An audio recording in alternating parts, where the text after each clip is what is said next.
Ça fait maintenant 19 mois que je suis papa d'une petite Louise qui me comble chaque jour de bonheur. Et si ça vous est déjà arrivé, vous savez qu'avoir son premier enfant, ça change la vie d'un homme. Nos priorités évoluent, on se met à être très sélectif sur les aliments qu'on achète, qu'on mange, on réfléchit à deux fois avant de prononcer certains mots un petit peu vulgaires lorsqu'on est devant son enfant. Bref, on se doit de se comporter en exemple. Et si en plus on est un petit peu investisseur dans l'âme, il y a une petite voix qui se met à tourner en boucle dans notre tête. Et la mienne, ça donne ça. Cédric, trouve une solution pour qu'aux 18 ans de ta petite Louise, elle soit déjà libre financièrement. Mais attention, Cédric, tu dois te comporter en bon père de famille avec cet argent. Trouve une solution. Cette petite voix qui tourne et qui tourne depuis ces 6 derniers mois, elle m'a forcé à me creuser la tête pour lui construire une stratégie de bon père de famille. C'est-à-dire pour assurer un bel avenir financier à ma petite Louise et surtout pour qu'elle soit elle-même capable de faire perdurer cette stratégie pour ses propres enfants. Dans cette vidéo, je vais vous raconter comment j'ai dû ruser pour ne pas tomber dans les 4 grandes erreurs qui piègent la plupart des bons pères de famille en bourse. Alors si vous ne me connaissez pas encore, je m'appelle Cédric Froment, je suis trader pour compte propre depuis plus de 10 ans et je me suis expatrié sur l'île Maurice en famille pour mieux profiter de la vie et du surf. Je suis aussi diplômé d'un MBA avec une spécialisation salle des marchés et métier du trading et j'ai aussi écrit un livre qui est disponible en Fnac. Avec ce genre de passion, ce n'est pas un grand secret que de reconnaître que mon entourage est principalement constitué de traders et de gérants de hedge funds. Je baigne littéralement dans ce milieu qui reste très opaque pour les non-initiés. Du coup, si vous avez une approche de type bon père de famille, ce qui va suivre va fortement vous intéresser puisqu'on va vérifier ensemble si vous passez haut la main le test de ces 4 erreurs. Erreur numéro 1, acheter une action réputée bon père de famille. Les actions qui ont cette réputation sont ce qu'on appelle des blue chips. Elles sont émises par des sociétés qui sont solides, qui sont fiables et qui présentent une croissance et une stabilité de longue date. En général, les valeurs de mon père de famille distribuent un petit dividende, mais de manière régulière. Leur prix demeure relativement stable dans les marchés haussiers et baissiers, ou en tout cas, c'est ce que la majorité des intervenants pensent. Du coup, pour voir ce qu'il en est véritablement, j'ai mené ma petite enquête que je vous livre tout de suite. Donc tout simplement ce que j'ai fait, c'est que j'ai été sur Google et puis j'ai tapé actions ou valeurs de bon père de famille et je suis tombé notamment sur 3 articles. Donc on a celui de l'Express, on en a un sur boursier.com qui nous parle d'ailleurs de Air Liquide qui est vraiment très connu des investisseurs de type bon père de famille et un autre sur boursier.com qui nous cite 10 valeurs. Donc le plus fourni c'est celui de l'Express, votre argent. Donc l'article vous dit que voilà, malgré la volatilité des marchés boursiers, il existe des valeurs capables de faire progresser le portefeuille des investisseurs avec des risques de perte limités. Leurs atouts, des performances régulières et confortables et de confortable rentabilité. Donc là, il nous présente 10 valeurs. Alors pour moi, d'accord, ok, donc je me dis, on va aller voir les graphiques de ces valeurs pour voir si effectivement les risques ne sont pas si importants que l'article veut bien le dire. Donc, autre critère déterminant, ils parlent de volatilité. La volatilité, on en parle tout le temps, c'est extrêmement important. C'est la mesure du risque. Ils nous disent des parcours haussiers en période de crise. Alors, j'en doute fortement. On va aller voir ce qu'il en est. Et donc voilà, donc ils nous citent des anciennes valeurs de bon père de famille, des nouvelles valeurs de bon père de famille. Et il y en a une dizaine. Donc alors, on va passer. J'en ai pris quoi? J'ai dû en prendre peut-être les 10.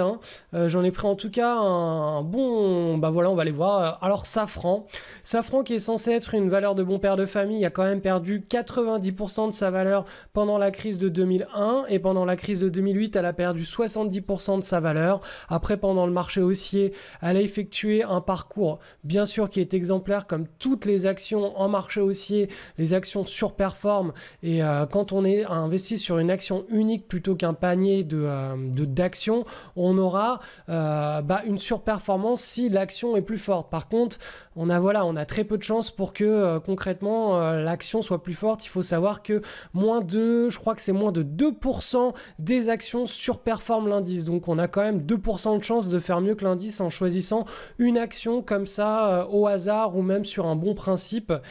Donc voilà, de ce point de vue-là, à la hausse, si on a de la chance, on fera mieux que l'indice, mais moi je préfère ne pas jouer sur la chance et avoir un indice, surtout que la volatilité est moins forte et quand on a une mauvaise annonce sur une action, on peut se retrouver avec un fort gap baissier et se retrouver avec moins 10, moins 20, moins 30, moins 40% de la valeur de son portefeuille s'il investit sur une unique action, alors que sur un indice boursier, on n'aura jamais ce genre de problème.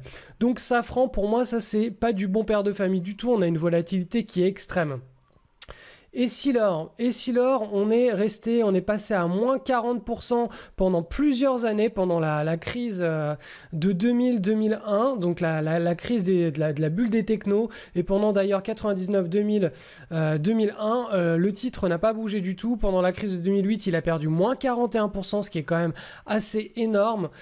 Pernod Ricard, moins 53% pendant la crise de 2008, moins 41% pendant la crise de 2000. Un titre qui a évolué, qui est resté relativement stable malgré le beau marché haussier qu'on a eu depuis 2009. Zodiac, là vous voyez que la dernière correction de marché, qui est une toute petite correction de marché, en tout cas en l'état actuel, puisqu'on n'est pas encore passé sur un vrai marché baissier au moment où je tourne cette vidéo, et cette action a quand même perdu moins 61%. Donc si on rentre dans un vrai marché baissier, je donne pas cher de la peau de cette action de bon père de famille. En 2008, elle a perdu moins 67%, moins 66%, et pendant de nombreuses années, elle n'a pas bougé. Il faut savoir que ce sont des actions qui ne délivrent pas des gros dividendes, en tout cas selon l'article qu'on a vu juste avant, puisque c'est basé sur des bonnes actions avec peu de volatilité mais aussi peu de rendement. Notre fameuse Air Liquide qui a perdu moins 43% pendant la dernière crise et qui n'a pas si bien performé que ça pendant le marché haussier. Elle avait perdu aussi moins 36% pendant la crise des dot-com et elle n'a pas beaucoup bougé pendant de nombreuses années. Le groupe donc Publicis, qui alors lui est pour moi une action qui est extrêmement volatile, moins 80%, moins 57%, un énorme range, donc pas de rentabilité pendant une bonne décennie. Le groupe, l'action Legrand, moins 63% pendant la crise de 2008. On va faire la dernière, BIC, moins 50% pendant la dernière crise et moins 70% pendant la crise des dot-com et avec un énorme range, donc aucun rendement pendant une bonne décennie. Donc tout ça pour vous dire que quand on fait notre petite enquête du terrain et qu'on va au-delà de ce que nous racontent les journaux financiers ou les experts en finance, on se rend compte que finalement les valeurs qui sont cataloguées bon père de famille, elles sont pas si safe, si sécurisantes que ça. On reste sur des valeurs en bourse avec tout ce qui va avec les chocs de volatilité, les crises financières qui s'accompagnent de ce marché.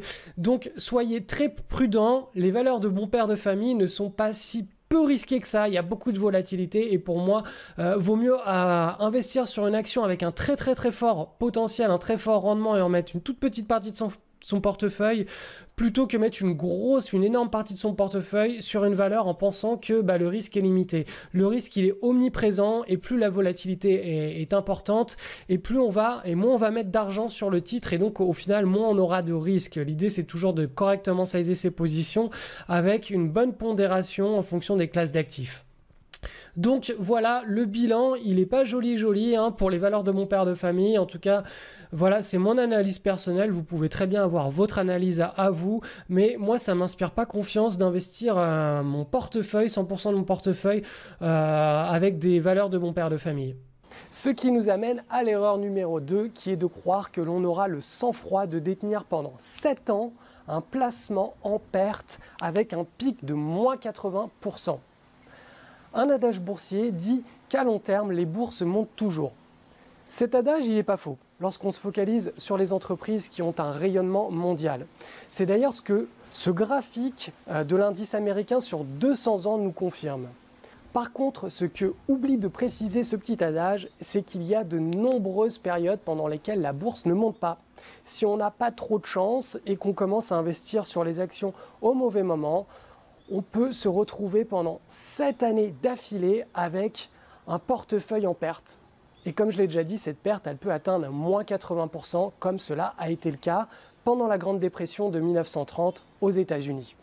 C'est à cause de ces turbulences boursières que très peu de particuliers tentent l'aventure d'investir en bourse.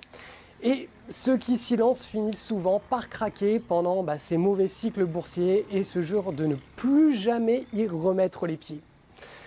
Ce comportement, il est normal. Aucun humain de correctement constitué aura le sang-froid de tenir 7 ans un placement avec une perte abyssale. Nous sommes câblés pour la survie, pour défendre notre territoire et nos acquis. Nous ne sommes pas conditionnés pour accepter qu'on nous vole 80% de notre capital durement acquis. Pourtant, de nombreux investisseurs continuent de penser qu'ils auront le sang-froid. Ils pensent qu'ils tiendront le coup même lorsque les médias les martèleront du matin au soir avec un message de peur. Ces investisseurs un peu trop confiants pensent qu'ils resteront de marbre lorsque leurs collègues, leurs familles et les experts financiers, tout ce petit monde leur parlera de faillite et de catastrophe économique. Sauf à être un robot, c'est juste impossible. D'ailleurs, il existe un graphique tristement célèbre qui met en avant les comportements des humains lorsqu'ils doivent investir en bourse.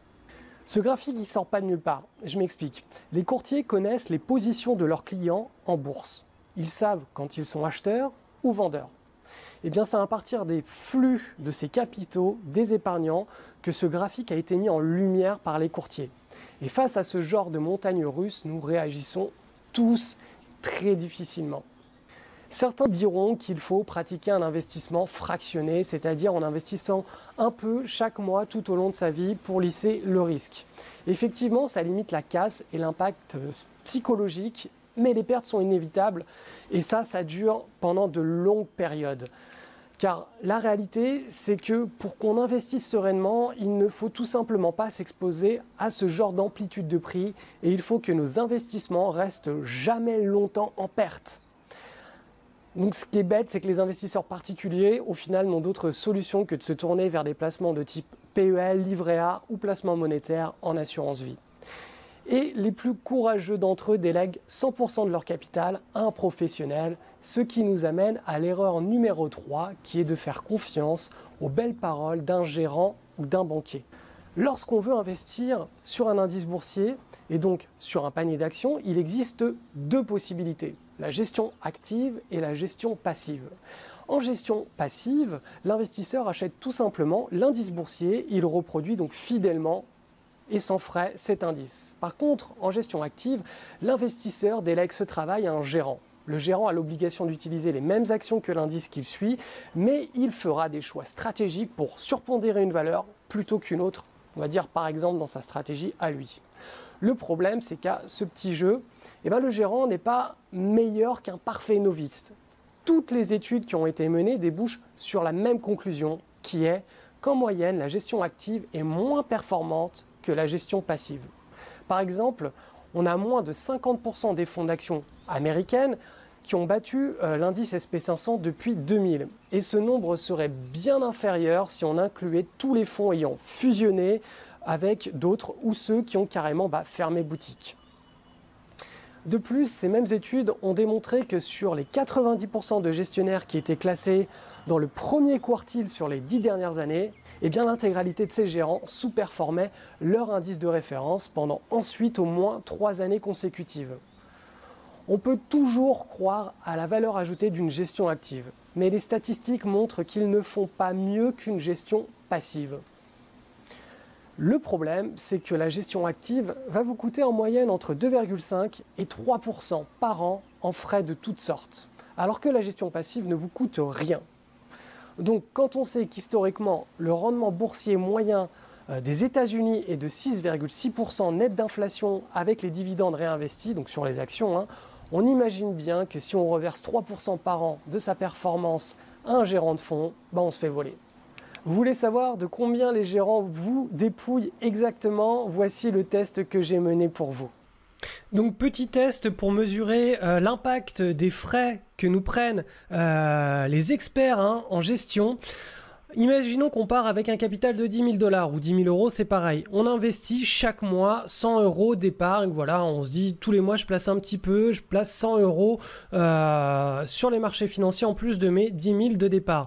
On va dire que les rendements sont de 6,6%, c'est les rendements historiques, hein, donc on a vu net d'inflation, hein, parce que bien sûr si on considère l'inflation, on passe largement au-dessus des 8%, voire des 9%, mais bon, là on va vraiment prendre les valeurs, voilà, le rendement réel, et sur 30 ans. Donc si on fait ce petit calcul, on se rend compte que nos 10 000 $ avec nos 100, enfin nos 10 000 € avec nos 100 € par mois se transforme en 184 000 €, ce qui est quand même assez énormissime, hein. Ça c'est pourquoi? C'est parce qu'on a les intérêts composés qui ont joué à un plein pot. Vous voyez qu'on a 138 000 € d'intérêts composés qui ont été générés, et le reliquat entre les 184 et les 138 000, c'est ce qu'on a sorti de notre poche pour générer tout cet argent. Donc c'est très important d'épargner, c'est très important d'épargner.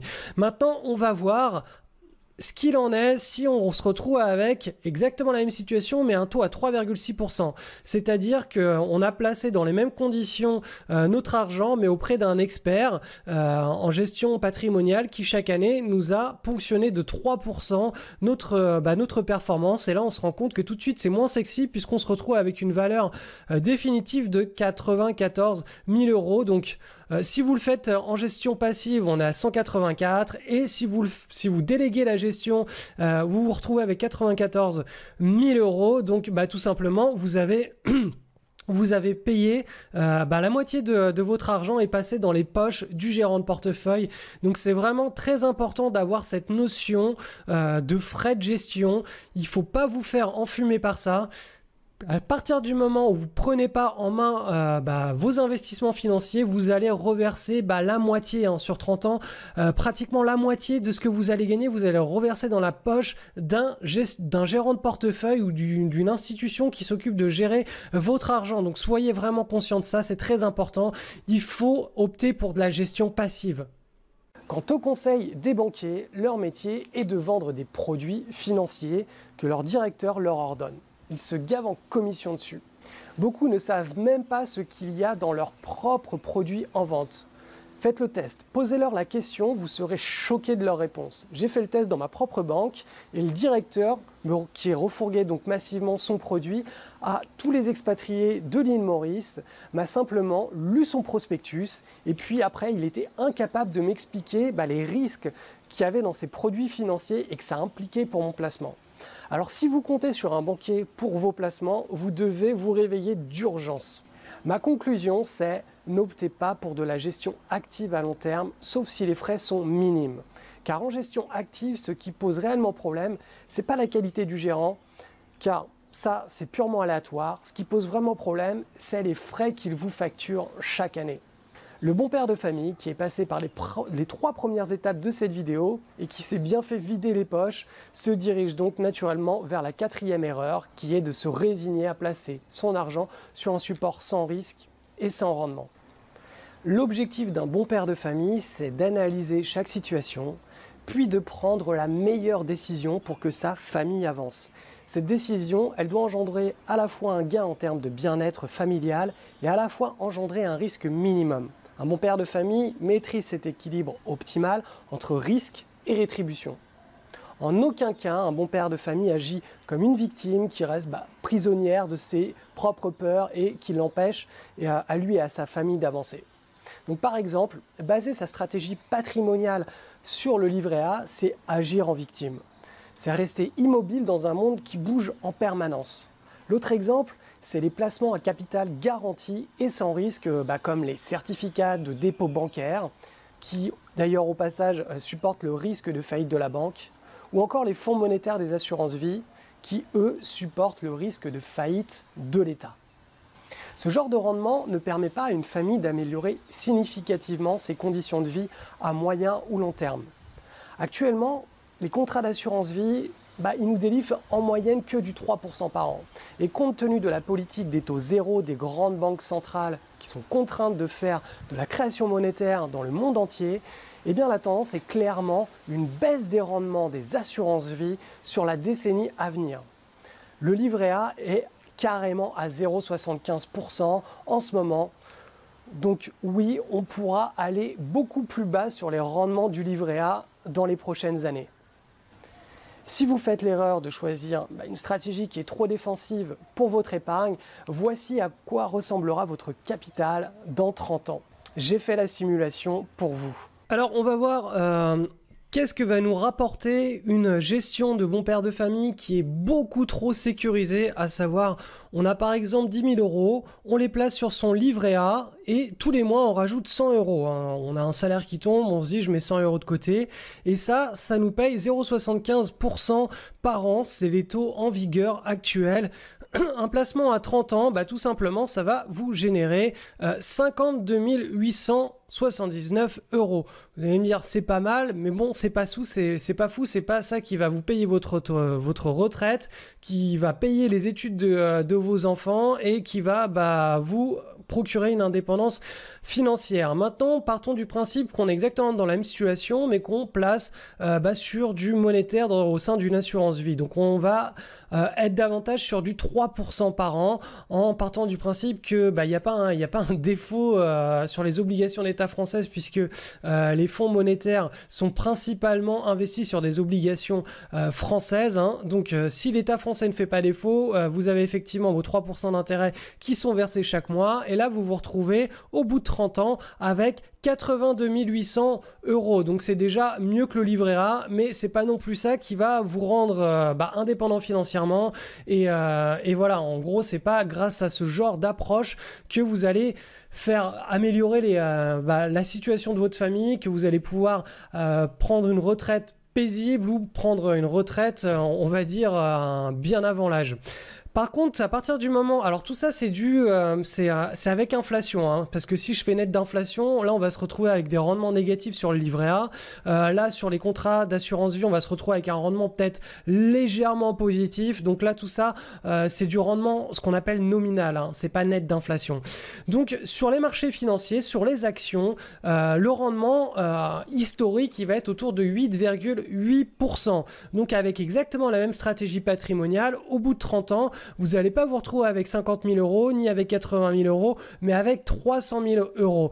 Donc, c'est vraiment là où on voit qu'il est très important pour un bon père de famille de viser des rendements qui soient beaucoup plus importants. Sinon, en soi, avoir une stratégie d'épargne, si elle rapporte rien, ça sert à rien. Autant dépenser son argent et se faire plaisir tout de suite, plutôt qu'épargner pour avoir des clopinettes en fin de parcours.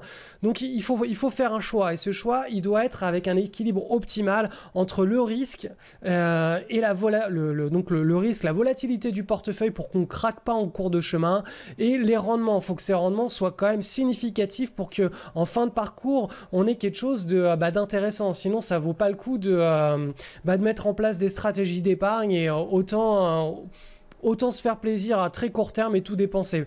En tout cas, ça c'est mes valeurs à moi, et je pense qu'un bon père de famille doit vraiment trouver un équilibre optimal avec les rendements les plus élevés possibles et le risque le plus faible possible compte tenu de ces rendements. Et en dessous d'un certain niveau de rendement, ça sert plus à rien d'épargner. Autant se concentrer sur d'autres choses dans la vie qui vont nous rapporter bien plus de bonheur pour nous et pour notre famille. On vient donc de voir qu'une stratégie d'épargne n'a d'intérêt que si l'on a une véritable création de richesse grâce au bon rendement et grâce aux intérêts composés. Mais comme on l'a vu un peu avant, le risque d'investir à 100% en bourse est intenable pour un bon père de famille. Et c'est à cause de ces 4 grands problèmes que je suis parti à la conquête d'une solution qui soit optimale pour tout simplement gérer l'épargne de ma fille en bon père de famille. Car dans notre monde, il y a certes de nombreux problèmes pour gérer la sécurité de notre argent, mais il y a aussi des solutions qui restent époustouflantes quand on sait s'organiser. Actuellement, nous avons accès aux connaissances et aux outils pour créer du rendement avec de l'épargne financière. Il faut chercher, tester, simuler pour avancer. Mais quand on trouve enfin une solution optimale, on trouve une forme de sérénité qu'on ne pourra jamais avoir avec de l'investissement en immobilier par exemple. Car l'épargne financière, c'est de l'épargne qui reste liquide à tout moment. Et quand je dis liquide, c'est-à-dire qu'on peut sortir une partie ou la totalité de son argent à tout moment pour se payer sa retraite, pour payer un problème de santé, une maison ou pour saisir une opportunité qui nécessite du cash. Avec les outils modernes, on n'a plus besoin de subir la volatilité des bourses pour obtenir les mêmes rendements. Dans la prochaine vidéo, je vous donnerai un modèle de portefeuille de bon père de famille qui vous permettra de vous approcher des rendements du marché des actions sans pour autant subir les crises économiques. Le gros avantage, c'est que vous pourrez l'insérer dans une enveloppe fiscale de type assurance vie et dont la fiscalité est quasiment nulle à long terme. Donc si vous n'aimez pas le risque des bourses et que vous n'avez pas de plan B pour préparer concrètement votre indépendance financière, votre retraite ou encore la sécurité de vos enfants et de votre famille, alors ne loupez pas la prochaine vidéo. C'est une opportunité majeure pour organiser votre système d'épargne à long terme. En attendant la deuxième vidéo, j'aimerais que vous me dites si vous êtes tombé dans une de ces 4 erreurs et si vous étiez sur le point de mal agir maintenant. Je vous encourage vraiment à témoigner et à partager votre histoire avec la communauté. Et pour cela, vous avez simplement à laisser un commentaire sous cette vidéo, vous ferez une bonne action et les autres pourront apprendre de votre expérience.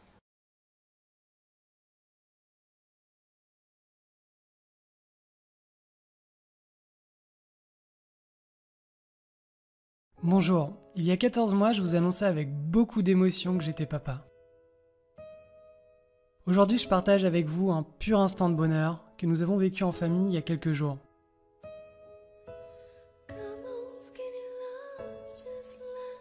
Ma fille s'est enfin lancée et elle a fait ses premiers pas. C'est le premier jour de sa vie où elle voit vraiment le monde de haut. C'est aussi le premier jour de son existence où elle se dit qu'elle va enfin pouvoir atteindre des objectifs qui l'ont fait tellement rêver depuis des semaines. Quand on se met à la place d'un petit bout de chou comme ça fait vraiment réfléchir. Imaginez un instant le nombre de chutes et de douleurs que l'on a tous endurées avant de pouvoir marcher. Tout ça, on ne s'en souvient plus. Et dans nos vies, on se plaint souvent. On oublie trop régulièrement de se battre. Pourtant, nos enfants sont le plus beau modèle qui soit. Ils se réveillent avec enthousiasme chaque matin et se battent tout au long de la journée pour réaliser de nouvelles prouesses.